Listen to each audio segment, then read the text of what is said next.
My name is Dr. Erin Marie Legacy, and I'm an assistant professor here in the Department of History.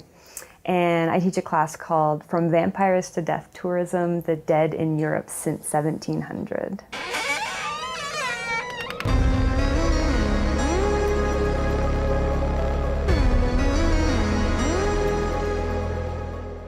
This is a class I developed. It's based around my research interests, and I've taught it at a couple of other schools, but I'm really excited to bring it here to Tech. That wasn't the title originally. The title originally was just The Dead in Europe Since 1700, but it was suggested that maybe I should add vampires to it since that was in the content of the class. So basically, those two themes bookend the class. So we start in sort of a pre-industrial Europe, and then we end in the 21st century. And so the first thing that students look at in the class is this folklore and mythology of vampires, and the last thing we look at is this phenomenon of death tourism, primarily in the post-war period in Europe. This idea of visiting sites of devastation and loss and death as a kind of commercial venture and as like a tourist activity. My research is about the way that people use the dead to try to process bigger changes that are happening in society, and that's really what the class is about. It's not about attitudes about death, it's not about how people are thinking about the process of dying or death. It's really about how humans use the dead to work through bigger changes that are happening around them. And my research specifically is about the French Revolution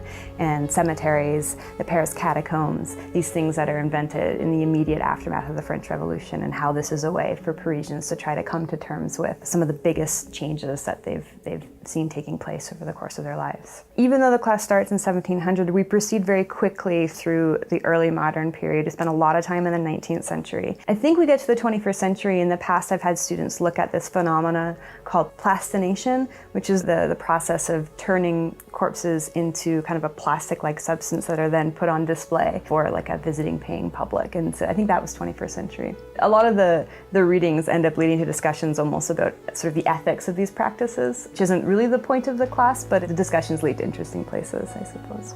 So the folklore of the vampire is really more specific to Central and Eastern and Southern Europe, so not as widespread in places like France and England. And the books that I assign, the readings that students read, are usually about Eastern and Southern Europe. We look at it as like folklore, so I suppose it's relatively widespread. That's not the point of reading about vampires. One of the biggest challenges that I have teaching this class is getting students to to historicize all of these phenomena that seem like they're always around, you know? So why specifically do people in this particular time and place have this particular fear? Vampires is one of them, sort of this fear of vampires. What does this tell us about people living in Southern Europe in the early 1700s, for example? Another good example is this fear of being buried alive. And in the class, we do a whole week about the fear of being buried alive, which becomes really prevalent in the early 19th century. And we see people sort of designing all of these bizarre coffins with little like bells that you're supposed to ring if you've accidentally been buried alive. And so it's a really interesting phenomenon, and students can relate to that. Nobody wants to be buried alive. But so like the challenge there in that week is, why now? Why at the early 19th century? What's happening in Europe that makes this kind of thing particularly fearful to people? Looking at ways that the living think about the dead and interact with the dead and handle the dead and dispose of the dead. It's a really good sort of way into bigger cultural transitions and bigger cultural problems and anxieties. I mean, we look at phenomena like secularization, revolution. We look at the development of like human rights theory, for example. We have a whole week where students look at the idea that the death penalty should be abolished. And so all of these little case studies about the way the living are thinking about the dead tell us something really important about that particular moment in history at that time and place. My name is Christina Mitchell, and I've been teaching in the political science department at Texas Tech for about 3 years, and I teach a course called Game Theory.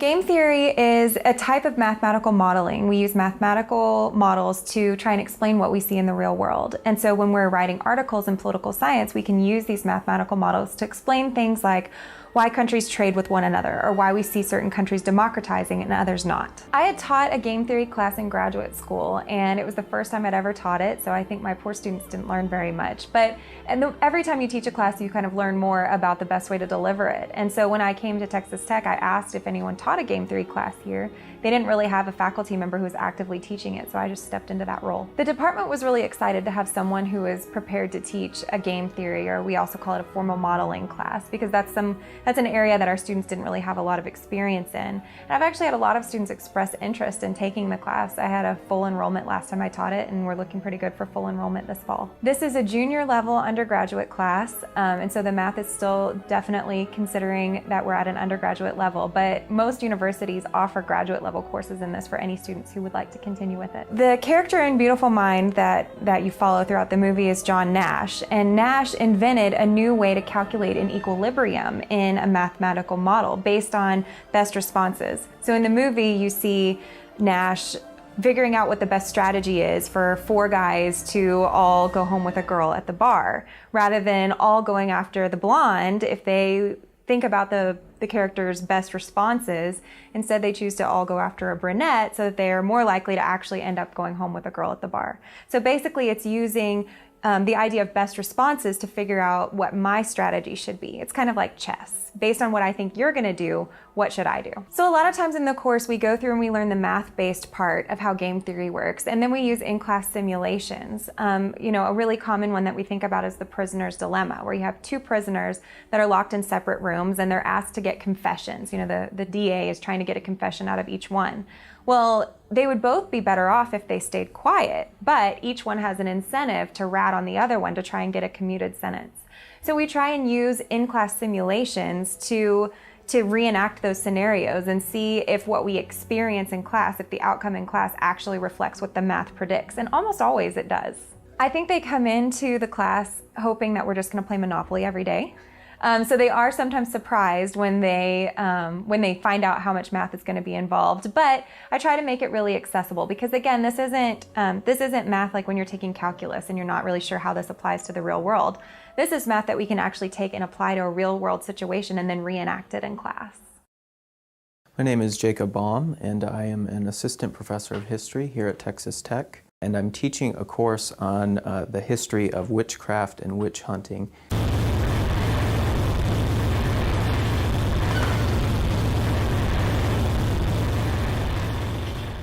Well, witchcraft as a phenomenon emerges from approximately 1500 to 1700. So this is the age of the Renaissance, the age of the Reformation, even the early scientific revolution. That's actually something that people don't always think about. When they think about witchcraft, they often kind of associate it with the Middle Ages or the Dark Ages, and not this early modern period, this period that immediately precedes the modern era. In this class, I'm trying to kind of look at that issue, which appears as kind of a paradox in a way, because this is kind of, we're standing kind of at the gate of modernity, yet at the same time we have these large-scale witch persecutions, people prosecuted for the crime of witchcraft. When people of the early modern period thought about witchcraft, what that constituted, they typically had 2 things in mind. One was something that's fairly common to many world cultures throughout the world, something that we would often today call black magic, or some type of ritualistic attempt to manipulate natural or supernatural powers to obtain some type of control over something in the environment. The other side that's a little bit more distinctive to the early modern period, and Europe specifically, is this notion that witches engaged in some type of diabolical pact or some type of covenant with the devil, and it gave rise to widespread persecutions throughout Europe in this period. We try to look at some of the long-term causes that gave rise to this pattern, changes in the legal codes of Europe, changes in religion. We look at the effect of the Protestant Reformation, and then we also look at some of the socioeconomic factors that could have given rise to persecutions from time to time. We look at that both through the documents that have been left behind from this period, so we look at court cases from this period. It's easy to kind of look back at this time period in which people thought about the world in such a different way and kind of throw up your hands and say, well, it must have just been kind of collective psychosis, right? These people were just crazy, and they're just acting crazy. and that's why they persecuted these people for these imagined crimes.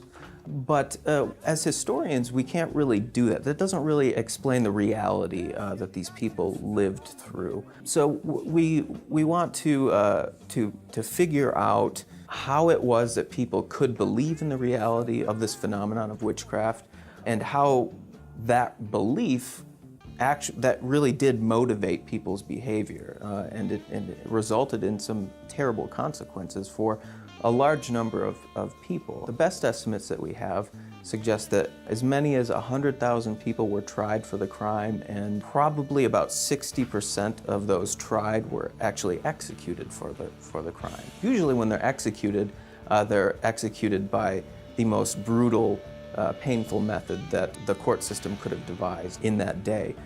So typically they're burnt at the stake. So, my interest in the subject starts with that, thinking about how people could come to believe in the crime of witchcraft and then act upon that belief with such violent ferocity. At the end of the course, we do reflect on some of the reasons that this great age of witch hunting came to an end. So the most salient factors to consider there would be the changing legal code. That old legal system is revised, and so the apparatus for initiating proceedings against people as witches and then interrogating them and extracting confessions is kind of dismantled.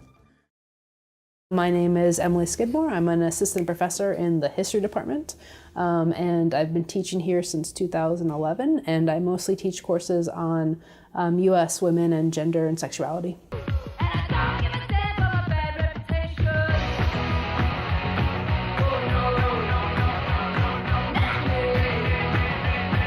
So Bad Girls in Early America is a class that I designed in the spring of 2013, and it actually was inspired by a conversation I had with a student during my first year teaching here at Tech. So I usually teach classes on women in America, and so I was teaching that course. I was teaching the course that's History 3322, Women in America. A lot of that course is focused on the various ways in which women have been sort of oppressed in American history, and the various ways in which women have been expected to fill certain roles, right? Particularly the roles of wives and mothers. And I had a conversation with a student one afternoon, and she was like, no, I really like it, learning all this stuff about how women have been expected to play particular roles, but I kind of get frustrated with them. Like, why aren't they rebelling against these unfair expectations? I wish that we learned more about the women who broke the rules, right, and stepped out of their traditional roles.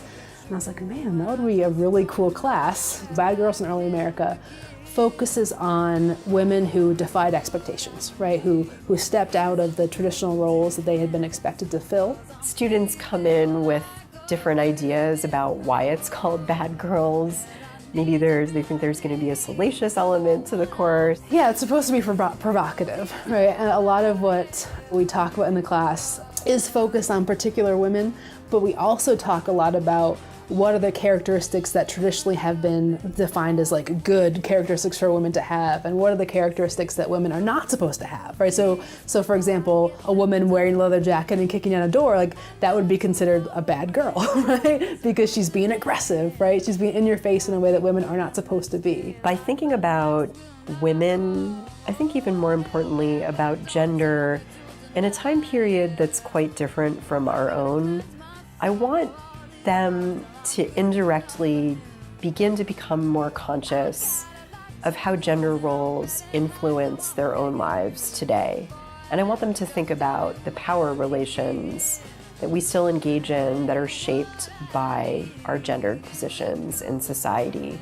I am particularly interested in, and actually my research is on, women who lived as men, right? So women who cross-dressed, and we talk about several of them in the class. So for example, we talk about Deborah Sampson, who is a woman who was very patriotic during the American Revolution, and women couldn't serve in the Continental Army. And so she actually posed as a man and entered into the Continental Army until she was injured. The doctor was performing surgery on her leg and had to disrobe her, right?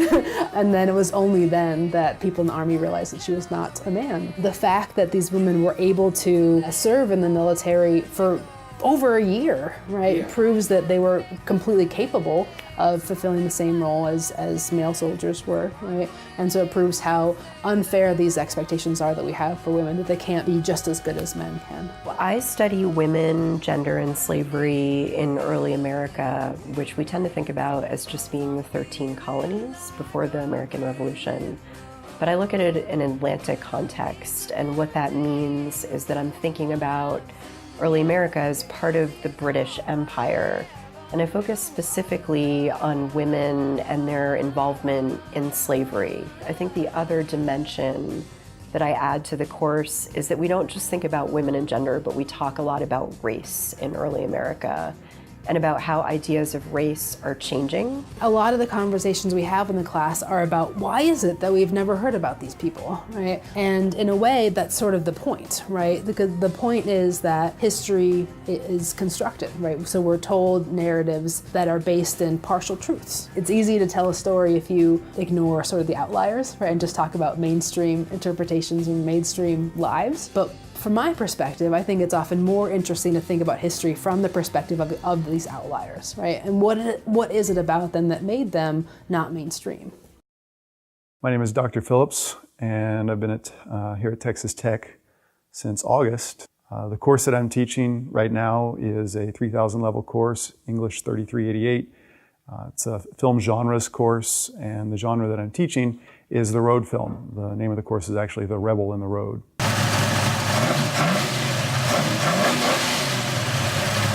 I was trying to find some angles that worked particularly well in an English department. And one of the things that I wanted to draw out is both the way that the road narrative transcends just the road movie, and you certainly find it going back, and it's really formative for what became the road movie period to Kerouac and On the Road and the Beats, but emphasize the way that the protagonist has almost always been indicated to be sort of outside the mainstream in some way. Now, how that position of being outside, the degree of marginalization, whether it's economic or cultural or ethnic or whatever, or by choice, changes. And that's one of the things that's really interesting. So even though some of the markers, the conventions, like the emphasis on the vehicle, the fact that it takes place in these open spaces between cities rather than in cities or in towns, continues to be the same. The type of characters that form the sort of central core of the genre do change over time. It's not just the timing in which they were released, 60s and 70s. I think audiences have continued to be able to respond to these people searching for answers. The same thing that ties us to Kerouac's On the Road, someone who can't find the answers where they are, so they go wandering trying to find them. And I think those films really solidify that concept and use the road as a metaphor, visual metaphor for that. And then none of those films generally also have the so-called happy endings of the Hollywood movies. So it forces you to sort of think about what's at stake in that existential quest. Something about the culture in which we live has pointed us to the fact that maybe the answers don't exist where we are, and my connection as a Texan to the road, the huge open spaces of West Texas, for example, allow for that kind of soul searching in a way that staying situated, coffee shops, etc., doesn't really allow for. Well, the course actually starts, and that's one of the things that I did in conceptualizing this class, was to spend a good amount of time looking at the formation of the genre. So we started with Grapes of Wrath. We started with The Searchers and Stagecoach. These films that take place on the road, but you wouldn't think of as road films. They're clearly marked, positioned in pre-existing, more significant for that moment genres. The social problem film for Grapes of Wrath, clearly the Western in The Searchers and Stagecoach. And then we moved into this period of the mid to late 60s and looked at the variety of different conditions, industrial conditions of filmmaking, technological conventions of filmmaking or conditions of filmmaking, as well as the major shift in the American culture, the rise of the counterculture, youth culture, drug culture in the late 60s, and how all of these things sort of solidify, influence and then solidify within the genre. And so now we're going forward. We've spent several weeks on this late 60s, early 70s period. Now sitting in the middle of the semester, we just did a short series on international road films. And now we're starting to move forward. We're going to go look at the 80s and the transformation of the genre.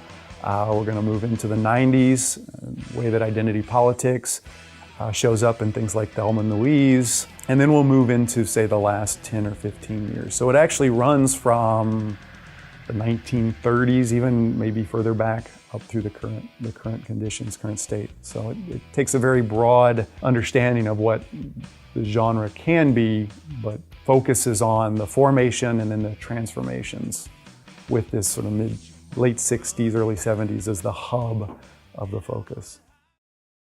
My name's Dr. Heidi Brady, and I'm a professor here in the Department of Animal and Food Sciences. I always wanted to develop a class that dealt with art, and specifically horse in art, since it's such a universal theme from the very, very beginning of time.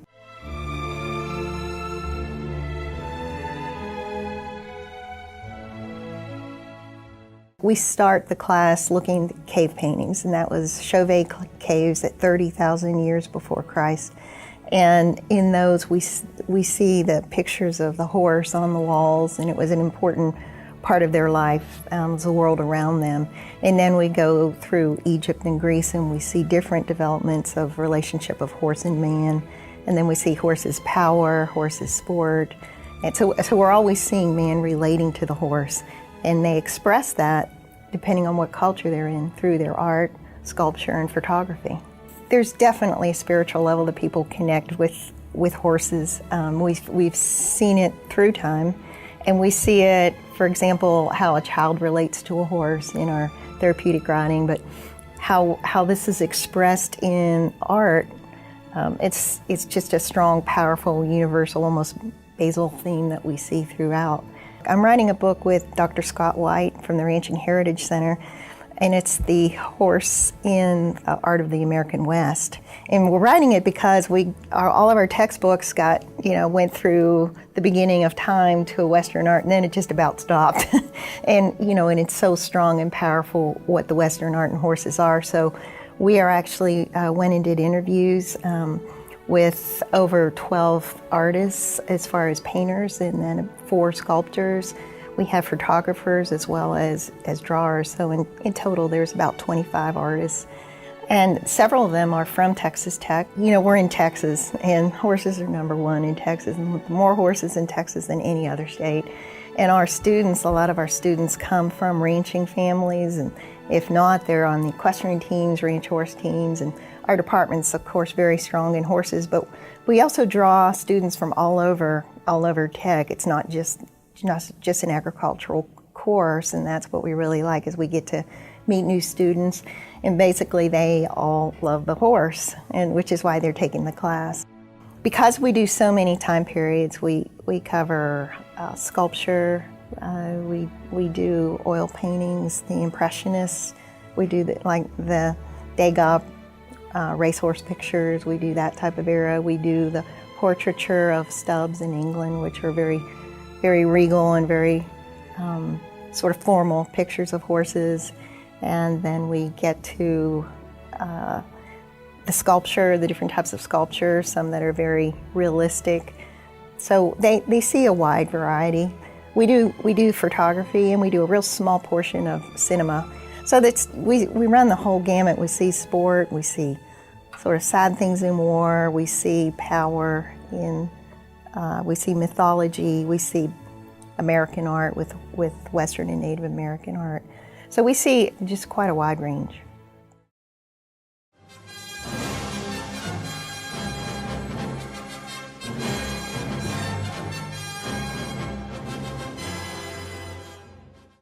It's superheroes and history, literature, popular culture, art, and we look at how the superhero has affected our culture. And obviously film as well, that's a very large component. And why it is that our society is so fascinated with superheroes. One of the things that students come to understand is that the superhero is really part of our current mythology, our modern mythology. The superhero has replaced characters like Odysseus and Aeneas and the Greek gods, if you will. That's kind of what we look at, and how the superhero has affected not only American culture, but world culture as well. And one of the things that I have always argued, and it's a personal axe of mine that I grind, is that popular culture is really a form of social history. So through novels, through film, through comics, video games, music, whatever's being done at the time, you can learn something about social history from that. Anything in popular culture you can take and make it academically rigorous. That doesn't mean that it is replacing the study of, the great philosophers, or the study of the great sociologists, or the study of something like trigonometry. It's in addition to. One of the things that I've found over the years is that there's a wide variety of students who take the course. In other words, some students already come in having a solid knowledge base. Some come in having no knowledge base, but all seem to get something out of it. We can learn things about ourselves through the study of whether it's superheroes, whether it's zombies, whether it's vampires, whether it's video games, whether it's the study of the Beatles, Lady Gaga, a certain series of genre films. All these things have meaning. They're a window into who we are. And in my courses, students can walk away having thought about that.